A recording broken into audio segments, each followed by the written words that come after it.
Assalamualaikum warahmatullahi wabarakatuh. Perkenalkan, nama saya Fedi Aldri Aldiansyah. Pada kesempatan kali ini, saya akan membahas mengenai resume mengenai komitmen mutu.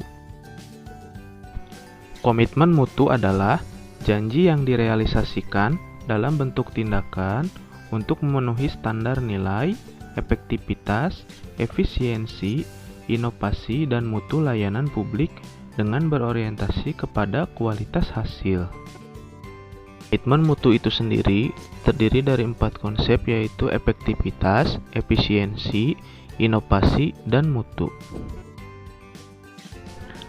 Efektivitas itu sendiri adalah sejauh mana organisasi dapat mencapai tujuan yang ditetapkan atau berhasil mencapai apapun yang coba dikerjakannya. Selanjutnya adalah efisiensi. Efisiensi adalah jumlah sumber daya yang digunakan untuk mencapai tujuan organisasional dan ditentukan oleh berapa banyak bahan baku, uang, dan manusia yang dibutuhkan untuk menghasilkan jumlah keluaran tertentu. Lalu ada inovasi. Inovasi barang dan jasa adalah cara utama di mana suatu organisasi beradaptasi terhadap perubahan-perubahan di pasar, teknologi, dan persaingan. Yang terakhir ada mutu, suatu kondisi dinamis berkaitan dengan produk, jasa, manusia, proses, dan lingkungan yang sesuai atau bahkan melebihi harapan konsumen atau pengguna. Menurut Bill Craig, ada 5 pilar dalam manajemen mutu terpadu sebagaimana dituangkan dalam bagian berikut. Kelima pilar di atas memiliki keterkaitan dan ketergantungan yang tinggi. Organisasi merupakan pilar tengah yang membuat kerangka kerja berorientasi mutu. Produk yang bermutu sebagai hasil kerja organisasi diperoleh melalui proses yang bermutu pula.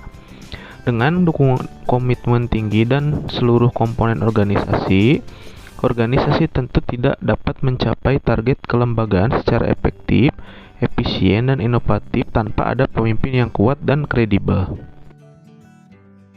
Dengan dilandasi kelima pilar yang kokoh, target mutu dapat diwujudkan, bahkan dapat terus ditingkatkan secara berkelanjutan.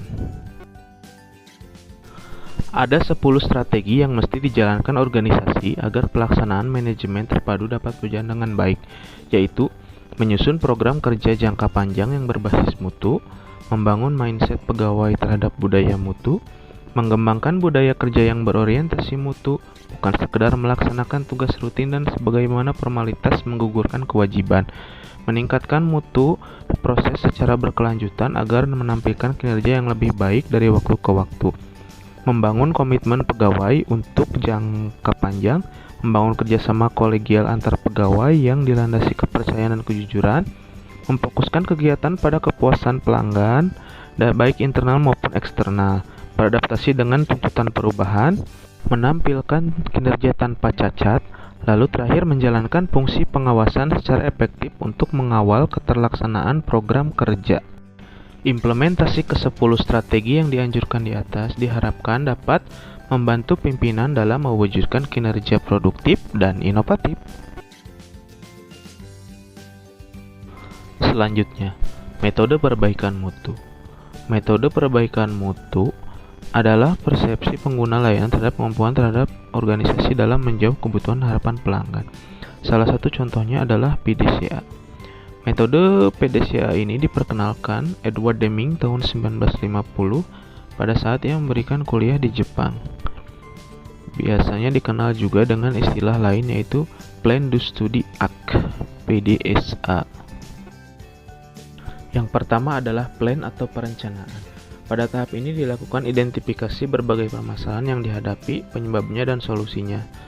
Secara lebih rinci, tahap perencanaan meliputi kegiatan seperti mengidentifikasi dan menetapkan prioritas peluang perbaikan, kemudian menetapkan sasaran yang hendak dicapai, menggambarkan proses kerja yang berjalan, lalu mengumpulkan data terkait proses kejadian saat ini, mengidentifikasi sumber penyebab, dan mengembangkan rencana aksi.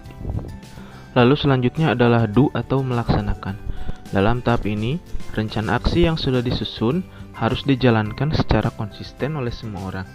Tahap pelaksanaan ini perlu didukung dengan dokumentasi yang baik sehingga memudahkan dalam melaksanakan tahap berikutnya.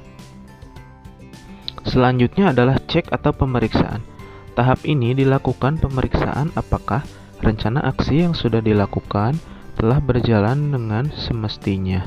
Apakah target dan ukuran keberhasilan telah ditetapkan dapat dicapai? Jika belum tercapai, apa saja yang menjadi kendala atau sumber permasalahannya? Yang terakhir yaitu act, melakukan tindakan atau keputusan yang perlu diambil sebagai tindak lanjut dari tahap cek. Ada 3 tindakan atau keputusan terhadap hasil pemeriksaan. Yang pertama adopsi, lalu ada adaptasi, dan kemudian ada abandon. Alangkah baiknya apabila seluruh aparatur penyelenggara pemerintahan dapat menampilkan kinerja yang merujuk pada nilai dasar orientasi mutu dalam memberikan layanan kepada publik. Setiap individu aparatur turut memikirkan bagaimana langkah perbaikan yang dapat dilakukan dari posisinya masing-masing. Di lain pihak, pimpinan melakukan pemberdayaan aparatnya secara optimal dan memberikan arah menuju terciptanya layanan prima yang dapat memuaskan stakeholder dengan memberikan superior customer value. Sekian pemaparan resume saya mengenai komitmen mutu. Terima kasih. Wassalamualaikum warahmatullahi wabarakatuh.